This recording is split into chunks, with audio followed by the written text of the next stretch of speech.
کبھی آپ نے سوچا ہے کہ روشنی صرف آنکھوں سے نہیں دیکھی جاتی؟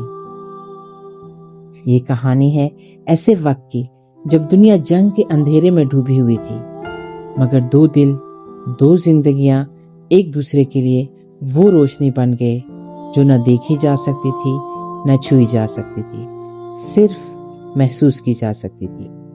ایک نابینا لڑکی، ایک یتیم لڑکا، اور جنگ کے بیچ ایک ایسا لمحہ جو ہمیشہ یاد رہ جائے۔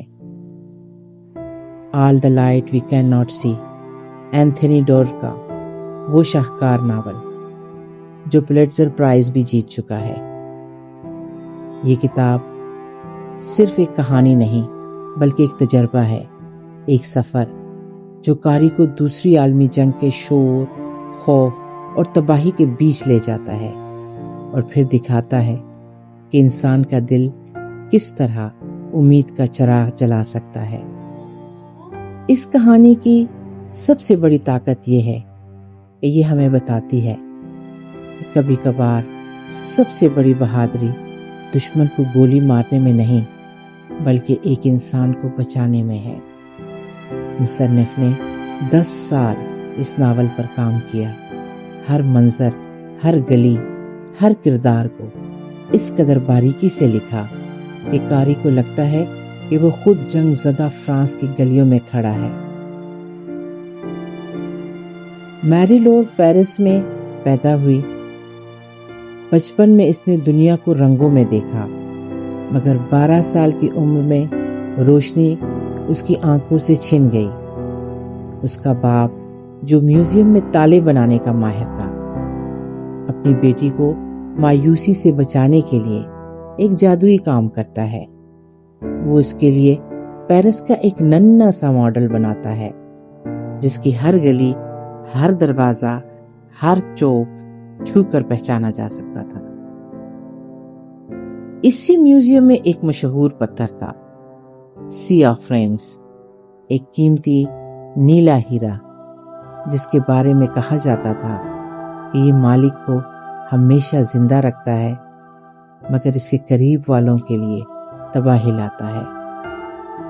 جنگ شروع ہوتے ہی یہ پتھر اور میری لور کی قسمت ایک دوسرے سے جڑ گئی۔ جب جرمن فوج پیرس کے دروازے توڑتی ہے، میری اور اس کا والد شہر چھوڑ کر ساحلی قصبے سینٹ میلو پہنچتے ہیں۔ یہاں ان کا پردادا رہتا ہے، ایک پرانا خاموش ریڈیو آپریٹر جو کبھی جنگ میں قید رہا اور اب خفیہ طور پر مزاحمت کاروں کے لیے نشریات بھیجتا ہے۔ ادھر جرمنی میں ورنر ایک یتیم خانے میں بڑا ہو رہا ہے۔ ریڈیو کے پرزے جوڑنا اور سگنل پکڑنا اس کی فطری صلاحیت ہے۔ بچپن میں ایک پراسرار فرانسیسی ریڈیو پروگرام سنتا ہے جس میں ایک نرم اور گہری آواز سائنس اور کہانیوں کا جادو بکھیرتی ہے۔ یہی آواز اس کے دل میں علم اور آزادی کی پیاس جگاتی ہے۔ نازی فوج اس کی مہارت دیکھ کر اسے اپنے ریڈیو ڈویژن میں شامل کر لیتی ہے تاکہ وہ دشمن کی خفیہ نشریات تلاش کرے۔ قسمت کی لکیر دونوں کو سینٹ میلو لے آتی ہے۔ شہر پر اتحادی افواج کی شدید بمباری ہو رہی ہے۔ میری ایک چھوٹے کمرے میں قید ہے، دشمن قریب ہے اور اس کے پاس صرف ایک پرانا ریڈیو ہے۔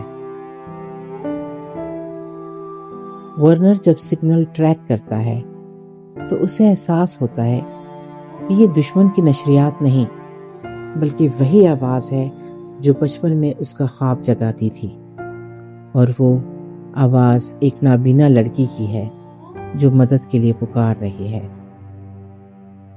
اس لمحے ورنر کے لیے جنگ کا مطلب بدل جاتا ہے۔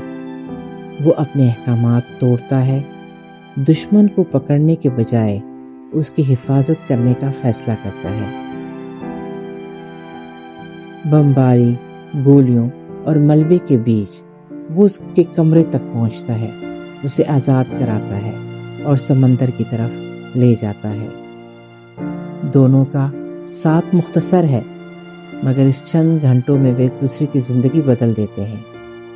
پھر جنگ کی ہوائیں انہیں الگ کر دیتی ہیں، مگر ایک یاد، ایک روشنی ان کے دل میں ہمیشہ جلتی رہتی ہے۔ All the light we can not see اس بات کا ثبوت ہے کہ روشنی صرف آنکھوں سے نہیں، دل سے بھی دیکھی جاتی ہے۔ یہ دکھاتی ہے کہ سب سے اندھیرا وقت بھی امید کے چراغ کو نہیں بجھا سکتا۔ اینتھنی ڈور نے انسانی ہمدردی، قربانی اور جینے کی چاہت کو اس طرح لکھا کہ قاری جنگ کے تباہی کے بیچ بھی خوبصورتی دیکھ لیتا ہے۔ یہ کہانی ایک یاد دہانی ہے کہ روشنی ہمیشہ موجود ہوتی ہے، چاہے ہم اسے دیکھ نہ سکیں۔ یہ بتاتی ہے کہ انسانیت، مہربانی اور امید سب سے اندھیرے وقت میں بھی زندہ رہ سکتے ہیں۔ اینتھنی ڈور نے ایسی تصویریں بنائی ہیں کہ ہر صفحہ قاری کے دل میں بس جاتا ہے، اور قاری جنگ کی تباہی کے بیچ میں بھی خوبصورتی دیکھ لیتا ہے۔ یہ کہانی ہمیں یاد دلاتی ہے کہ ہر انسان کے اندر ایک روشنی ہے جو دوسروں کو راستہ دکھا سکتی ہے، چاہے وہ روشنی نظر نہ آئے۔ میرے لیے یہ کتاب ایک جذباتی سفر ہے۔ میری لور نے مجھے سکھایا کہ کمزوری کے باوجود زندگی کو چھو کر پہچانا جا سکتا ہے۔ اس کا حوصلہ بتاتا ہے کہ اندھیرا چاہے جتنا بھی گہرا ہو، ایک انسان اپنے ارد گرد کی دنیا میں معنی تلاش کر سکتا ہے۔ ورنہ نے یہ سبق دیا کہ سچائی اور انسانیت کا راستہ کبھی بھی بدل سکتا ہے۔ ہم چاہیں تو کسی بھی لمحے اپنی تقدیر کا رخ موڑ سکتے ہیں۔ اس کہانی نے مجھے یاد دلایا کہ جنگیں صرف زمینوں کے لیے نہیں لڑی جاتی، بلکہ انسانوں کے ضمیر اور دل کے لیے بھی۔ یہ کتاب سننے والے کو ایک آئینہ دکھاتی ہے جس میں وہ خود سے سوال کرتا ہے، اگر میں ورنر ہوتا تو کیا کرتا؟ اگر میں میری ہوتی تو کیا دیکھتی؟ میری نظر میں یہ ناول صرف پڑھنے کے لیے نہیں بلکہ محسوس کرنے کے لیے ہے۔